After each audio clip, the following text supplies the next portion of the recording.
Oh my gosh, it's hot out here. I regret this immediately. I have some cats out here. They're like staring at me. I don't know. Guys, this kitten is actually adorable. I have to show you. Can you see him?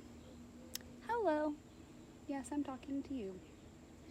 Okay, sorry. Oh, flipped it. Gosh. His paws hurt. Oh no. And so it's kind of a, oh my gosh, his poor little paw. I wish I could fix it. It's gonna set weird. And so like, yikes, bug. Are you okay? Oh my gosh, his paw is so broken. Come here. Oh, he doesn't know that patting means come up here. He's not a little domesticated boy. Should take him to the vet. Oh my gosh. He's in so much pain. Okay. Tried to kill a mosquito, didn't work. It's always the worst when you try to kill a mosquito and then you like accomplish it and then you just have a bug on your hands.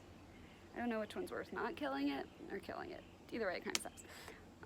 Anyway, what does that dirt dauber have a tumor or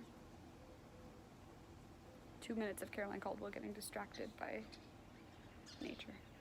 His poor little paw. He's doing his best. He's chasing a little bug. Be factual, kind of like how sorry, there's a sunflower seed. How